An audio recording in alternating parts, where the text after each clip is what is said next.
हाय, hello, नमस्कार. जय जिजाऊ, जय शिवराय. मी किरण तुमचं माझ्या मिनी ब्लॉगमध्ये खूप खूप स्वागत करते. इथं आम्ही दोघी मायाली की मस्त तयारी करून बसलो होतो. मी ड्रेस घातला म्हणून तिला पण माझ्या ड्रेसच्या ओढणीची साडी बनवून घालायची होती. म्हणून मग मी तिला माझ्याच ब्लाऊजपासून बनवलेलं ते ब्लाऊज आहे. ते ब्लाऊजवरच साडी घातली आणि आमच्या दोघी मायालेकींची मस्त इथं मज्जा चालू होती. आणि असं म्हणतात की प्रत्येक गोष्ट ठरवल्यासारखी होत नसते.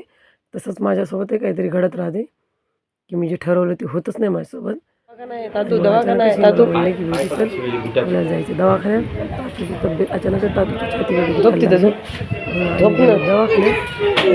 दवाखान्यात तिथे डॉक्टरला सांगत होता की आम्ही नांदेडला चोंडे डॉक्टरांकडे जातो म्हणून.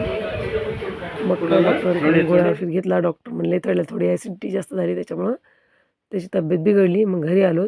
घरी राहिला होता माझा स्वयंपाक. अचानकच गेलो होतो, जसे होतो तसेच. मग काही इथं आज वरण भात काहीच केला नव्हता. शेपूची भाजी आणि पोळीच करायची होती. म्हणून मग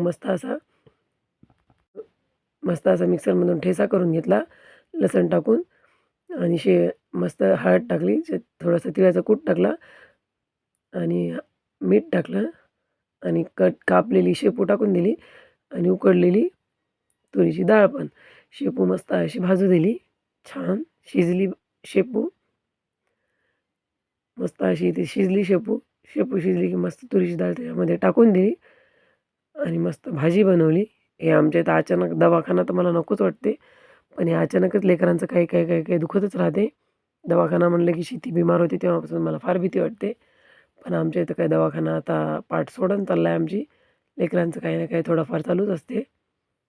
मला वाटते भीती, कारण आमच्या इथे 7च्या नंतर दवाखाने उघडे नसतात. अर्ध्या रात्री जर काय झालं तर मग ऑप्शनच नाही आमच्या इथं नांदेडशिवाय. त्याच्यामुळं मग दाखवून उजेड आहे तोपर्यंत 6 वाजता दाखवून आलो त्याला. मग आल्यावर तर घरचा स्वयंपाक कोणीच करणार नव्हतं, कारण घरी कोणी नाहीच आमच्या. त्याच्यामुळं मग लवकर लवकर केली भाजी.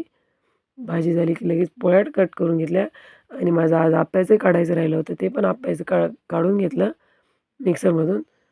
आणि असा होता माझा आजचा दिवस. व्हिडिओ आवडल्यास माझ्या चॅनलला नक्की सबस्क्राईब करा आणि व्हिडिओ शेवटपर्यंत बघितल्याबद्दल तुमचे मनापासून खूप खूप धन्यवाद. बाय.